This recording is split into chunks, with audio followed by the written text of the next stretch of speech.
Hello ratbags, it's Jade. Welcome to a special look at the brand new dinosaur revealed for Ark Survival Evolved. You guys know we teased this last week, or actually this week on Monday. They allowed a mysterious mystery to appear, and it pretty much shows us that DLC is in fact coming. Now the devs have mentioned in the past that they would be working on more content. We knew this. I've seen so many questions and comments saying, oh my god, I can't believe they're doing new DLC. Of course they're going to do new DLC. ARK is still one of the most popular games you will ever play. I do want to take a look at the brand new creature today. We're going to talk about his abilities, what it says here, what the Wildcard Studios have said it can do, and we're also going to take a look at some of the other creatures from the DLCs. Pretty much try and work out how many creatures we can expect in this new DLC, and can we do a little bit of summarization when we can expect a release date. And we're going to make it a bit more personal. I'm going to talk about what dinosaurs and creatures I like and what I haven't liked from some of the past DLCs too. So make sure you're liking this video, guys. If you want more ARK content, you've got to show me. I've got so much going on at the moment with other content, DayZ, Conan Exiles, Dauntless.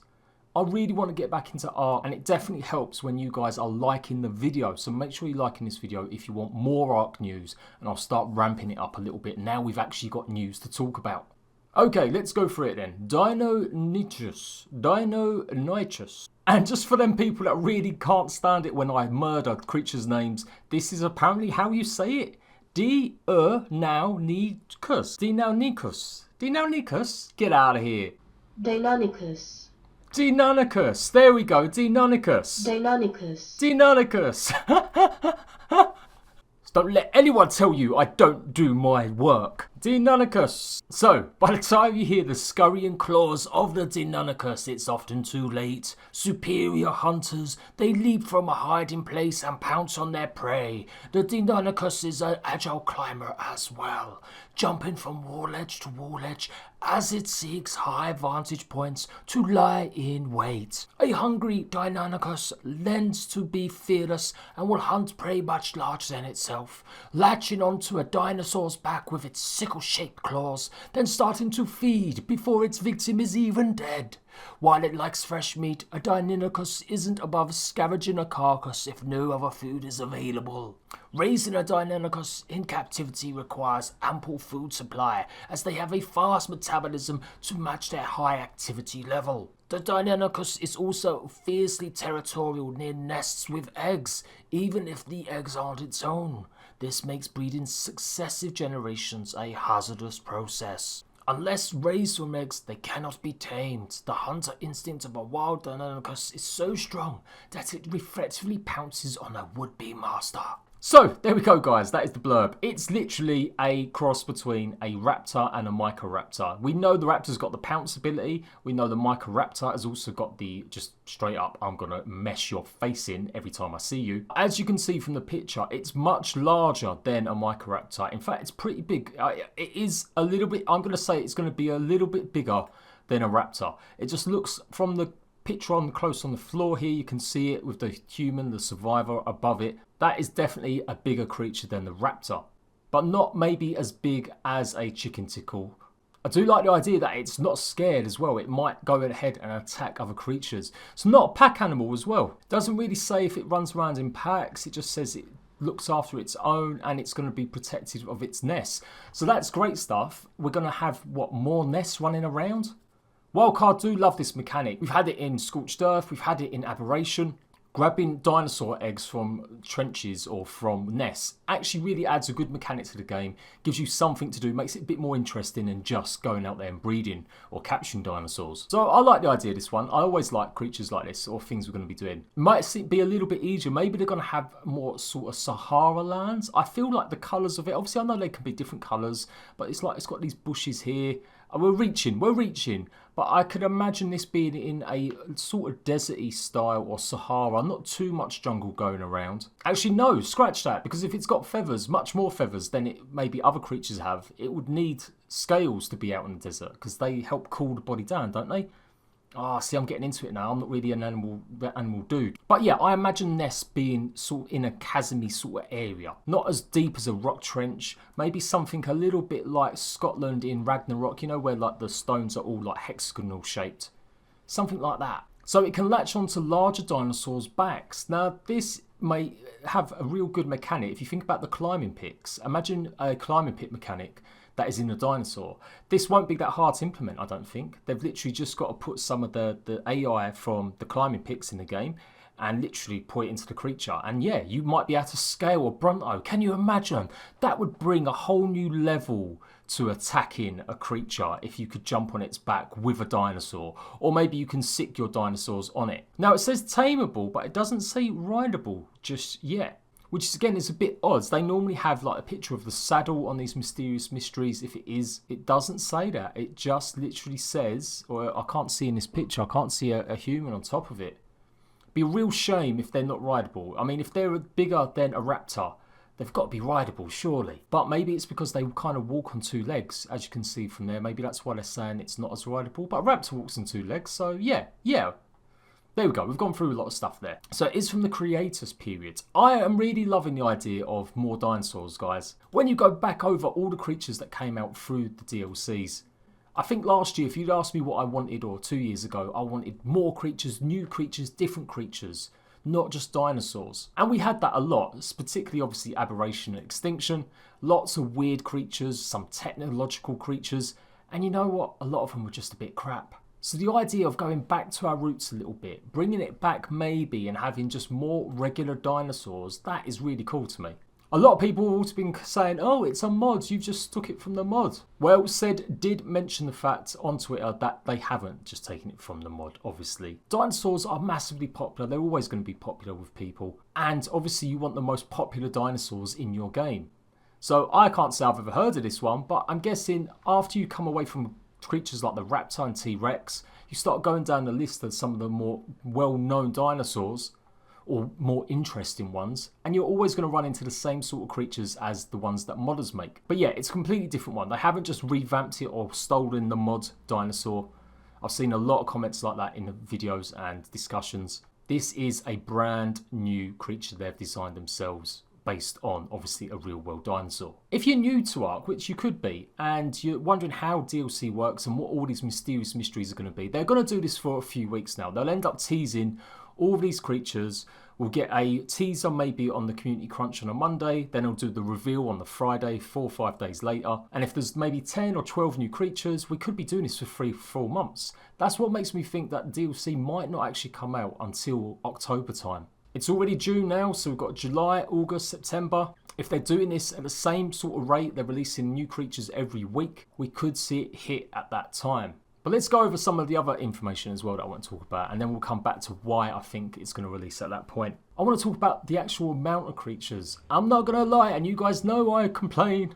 Really disappointed in the amount of creatures we got with Extinction. When you actually look at the ones that were rideable or tameable, it really wasn't that many.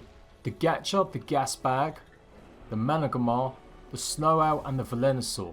That's 5 creatures that you could tame sort of naturally. You had to make the Scout, you had to make the Mech. You couldn't construct or make Enforcers. You also had to make the Enforcer. So all in all, that's only 8 creatures that you could actually use and tame or do something with. And only 7 of them could you actually ride, obviously the Scout being something you couldn't ride. They did have the Forest Wyvern, which is a minion. Same goes for the Desert Titan Flock again, which was an enemy minion. And you could ride the Forest Wyvern just to hit the Tree Titan. But all in all, it wasn't a lot of creatures, considering I really thought it wasn't enough. Now you can say, oh well, you could ride the Titans, but they were kind of just like bosses. They weren't really something you're going to use on a daily basis. So what I'm trying to say is, Said, if you're watching this, please get this across to the devs. Give us more creatures. It's half the reason people play ARK is the variety of creatures are in the game. Add to the fact the base building and the PvP. People love choice, and it's always been one of the best things about ARK, having a world or a map filled with so many different types of animals.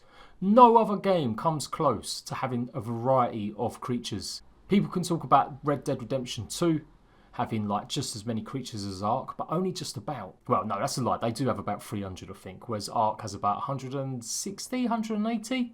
when you take into account all the different variations of the creatures, like the corrupted ones and stuff like that. But even so, there's not many games out there that offer that amount of creatures, and I'd love to see even more. And the one thing that I really want, and why I don't want it to be just a small handful, is I want these creatures to have real good abilities, real difference, real unique stuff. The Managamar has been an issue all the way through Extinction. So many people still complain it's either underpowered, overpowered. The PvPers, you know them salty mother truckers, they're always complaining still. And so many of the other creatures ended up just being a little bit useless. And that's something that's gone all the way back, all the way through that other DLC. So let's rack it up though. Enforcer, Gacha, Gasbag, Managamar, and a mech. Scout, Snow Owl, Venusaur.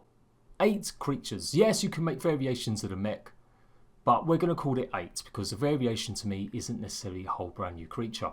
Aberration, we had the Basilisk, the Bulldog, the Featherlight, Glowbug, Glowtail, Carcinos, Lampreys, the Nameless, Ravager, Reapers, and Rock Drakes. Add plus the Roll Mat, and the Shinehorn, and that was 12 creatures in the game, and they creatures you could do something with. Now again, criticism there was that some of them creatures were non-rideable, like the Bulldog, the Glowtail, the Shinehorn, and I guess the Lamprey wasn't something you could necessarily do anything with. But you could ride the Basilisk, you could ride the Carcinos, you could ride a Ravager and a Reaper, obviously a Rock Drake, and the Roll Mat, and that's it. 6 actually, when you think about it. There was only 6 creatures.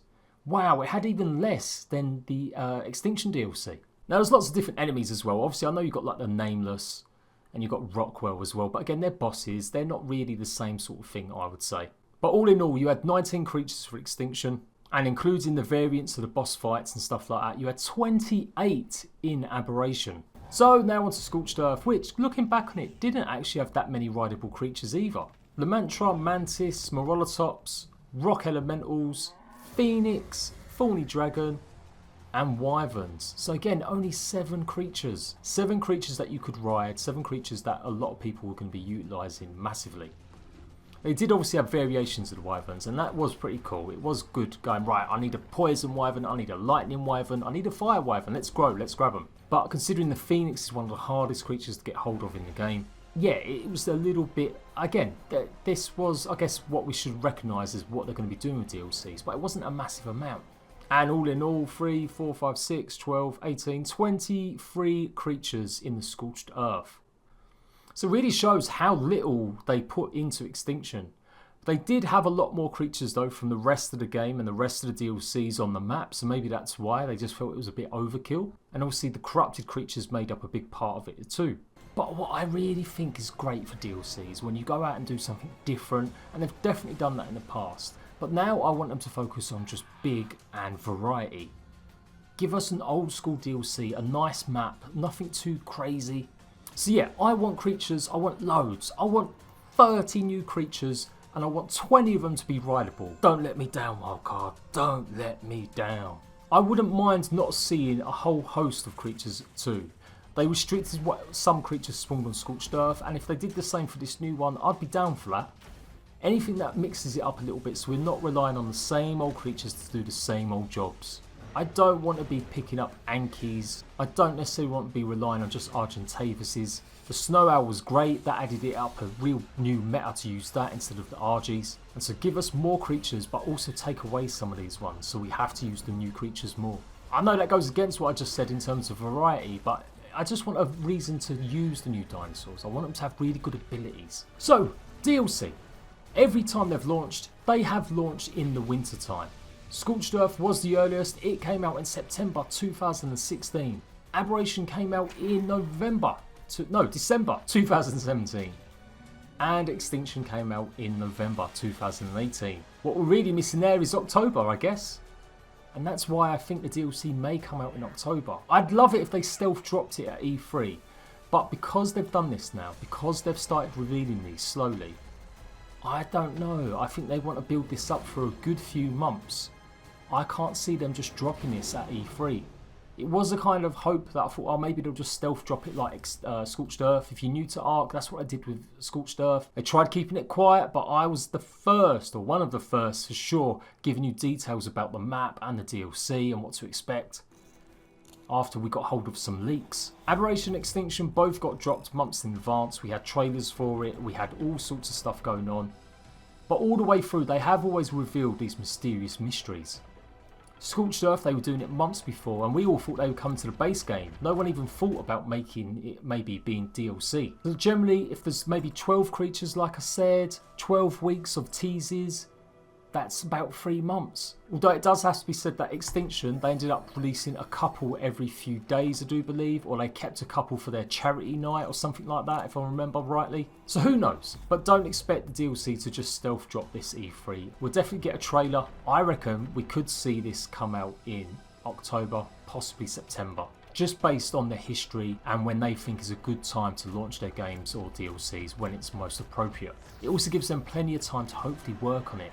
They had a whole year nearly between Aberration and Extinction was broken. So many problems. Massive parts of their stuff just wasn't working correctly. Orbital supply drops were broke. Element nodes were literally destroying people's bases. Not to mention overpowered creatures like the Managmar that have taken months and months to fix. Please, please don't do it, Wildcard. Please make sure you've got this game working as best as you can. I really want to be happy and positive about a new DLC. I don't want to be making videos saying the game is rubbish, and Extinction really ended up being probably the worst DLC they've done.